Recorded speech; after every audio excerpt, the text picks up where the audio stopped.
Merci de nous rejoindre dans Bonsoir l'Île-de-France, notre rendez-vous top sortie. Nous vous donnons tous nos coups de cœur culturels en Île-de-France. Jérémy Demey, bonsoir. Bonsoir, merci de me recevoir.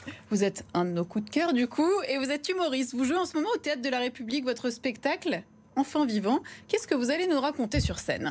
C'est quoi se sentir vivant? Vous savez, moi, il y a 10 ans, j'ai fait une dépression et je me suis dit, soit j'ai deux choix, soit je prends des antidépresseurs, soit je trouve des outils pour accéder à une vie plus belle. Et j'ai décidé de prendre ce chemin-là. Et un jour, je tombe sur une phrase d'un monsieur qui s'appelle Oscar Wilde, qui disait « Peu de gens vivent. La plupart ne font qu'exister. » Et donc, j'ai commencé à me poser la question, ça veut dire quoi se sentir vivant? Et c'est un peu ça auquel je veux répondre dans ce show-là. Donc c'est un mélange vraiment d'humour et de bien-être, finalement. Mais ce que vous nous dites, c'est que d'écrire un spectacle, de faire de l'humour, ça vous a sauvé aussi? Faire de l'humour, ça m'a sauvé, en fait, oui, parce que faire rire les gens me fait sentir vivant, personnellement. Faire rire les gens, en général, me fait sentir vivant. Donc quelque part, je sais pas si ça m'a sauvé, mais ça m'a aidé à m'exprimer. On va écouter un extrait de votre spectacle. Yannick, est-ce qu'on te fait régulièrement remarquer que t'es grand? Oui, quand t'es grand, les gens viennent te voir pour te faire remarquer que t'es grand. Comme si j'avais pas remarqué! Il y a des gens qui me font remarquer avec des mauvaises blagues. Hein, t'es grand, il doit faire froid là-haut. S'il pleut, préviens-nous. Et la question qui revient par rapport au sport. Hein, t'es grand, tu dois être bon au basket. T'es petit, tu dois être bon à cache-cache. C'est vrai que vous êtes très grand, je confirme. C'est vrai que je suis très grand, ouais, effectivement. Les inspirations pour votre spectacle, ça a été quoi? Ça a été vous? Ouais, ça a été moi, ça a été ma vie, ça a été ce que je ressentais à l'intérieur. J'ai fait un gros parcours, et je le dis et je le redis, parce que ça a fait partie de ma vie, de développement personnel, de recherche d'outils. Et ça a été ça, je pense. M'inspirer de ça, et j'ai voulu le mettre dans mon humour. Donc c'est vraiment ça sur lequel j'insiste, c'est un mélange vraiment d'humour et d'humanisme finalement. J'ai envie que les gens sortent de la salle, qu'ils rigolent, mais en plus qu'ils se disent on se sent bien, on a envie de mordre dans la vie, on a envie de vivre. Et vous donnez des petits conseils pour être heureux aussi ou pas? En fait, je donne des outils qui m'ont aidé à accéder à une vie plus belle. Par exemple, lire des livres, la volonté, le fait de sortir de vouloir s'inspirer des gens qui ont de la volonté. Souvent, on manque de volonté, donc un des outils, c'est s'inspirer d'autres qui ont de la volonté. Revenir avec le contact humain, se toucher, se faire des câlins. On a oublié ça. On est tous sur nos téléphones. Bon, là, il y a une petite crise sanitaire aussi. Oui, mais maintenant, ça se dégage un peu quand même. Ouais, oui. On a le droit de se rapprocher un peu, en famille au moins, entre amis, tu vois, je veux dire. Et c'est ça, j'insiste sur le contact humain, j'insiste sur l'humain. Je pense qu'on a besoin de ça, surtout aujourd'hui. Et vous, qui vous a inspiré alors? Qui m'a inspiré? Des exemples motivants? Des exemples motivants, c'est des motivateurs américains. Je ne sais pas si c'est très connu en France. Un monsieur qui s'appelle on ne sait jamais. Tony Robbins, ça vous dit quelque chose? C'est un grand motivateur américain. Mais peut-être nos téléspectateurs. Voilà, c'est des grands motivateurs américains. Ils sont peut-être moins à la mode ici. Mais ça veut dire quoi, un grand motivateur? C'est un métier? Non, mais aux États-Unis, c'est un métier. Ah bon? Il y a des gens, ils remplissent des stades à vraiment motiver en donnant des outils aux gens. C'est quelque chose qui est très américain. Je pense que ça arrive tranquillement en France. On voit de plus en plus de films, on voit de plus en plus de livres, on voit de plus en plus de choses là-dessus. Et je pense que de plus en plus, les gens ont besoin de ça. Je pense qu'on a tous un point commun, mademoiselle, c'est qu'on veut tous être heureux. Il n'y a personne qui se lève le matin et qui se dit « il me semble que je passerai une bonne journée de merde ». Personne ne se dit ça. C'est pas faux. C'est pas faux. Et donc je pense qu'on veut tous être heureux. Puis moi, ce show-là, c'est un peu ça. C'est un hymne au bonheur, un hymne à la joie. Vous, en tout cas, vous remplissez le Théâtre de la République, c'est déjà bien. Exact. On verra pour la suite. Vous êtes franco-canadien? En fait, je suis français au départ. Vous êtes français et vous êtes allé vivre au Canada, c'est ça? Je suis parti habiter au Québec il y a 17 ans. Je suis tombé amoureux de cet endroit-là. Je devais y rester 6 mois et j'y suis resté 17 ans. Alors c'est pour ça que vous avez peut-être aussi une influence plus anglo-saxonne, même si c'est...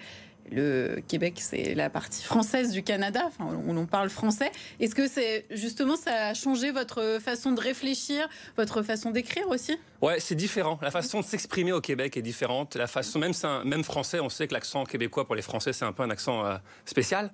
Mais c'est vrai que un joli accent. Mais ça, c'est gentil de dire un joli accent, parce que la plupart des gens ne disent pas ça, en général. Ils rigolent de cet accent-là.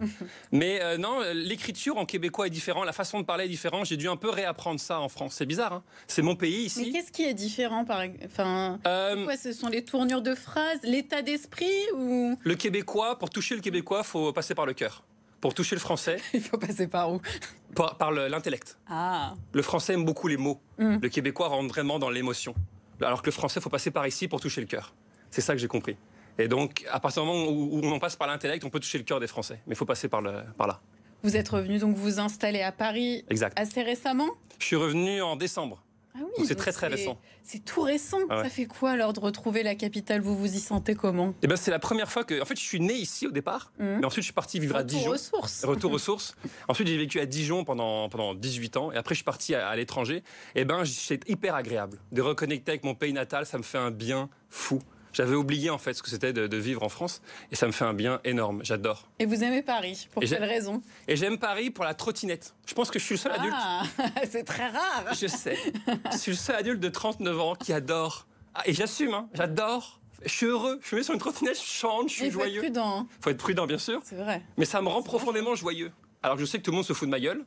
Parce que. Non, mais il y a beaucoup de Parisiens en trottinette quand même. Il y a beaucoup de gens qui se moquent. Il y a beaucoup d'adultes et beaucoup de gens qui se moquent des gens qui font la trottinette. Et moi, ça me rend heureux parce qu'on dirait que quelque part, je sais que c'est un peu une partie de moi qui est un petit peu bandit, mais le code de la route ne s'applique pas, on dirait, quand tu es en trottinette. Ah ben, mais je vous sais confirme que non, mais je sais que attention aux amendes. Non, mais oui, effectivement. Mais on dirait que on se sent plus libre. C'est ça que je veux dire. On est moins freiné qu'en voiture, par exemple. On va se dire la vérité. Il y a quelque chose de plus libre. Il y a une certaine liberté. Et les monuments me plaisent beaucoup à Paris.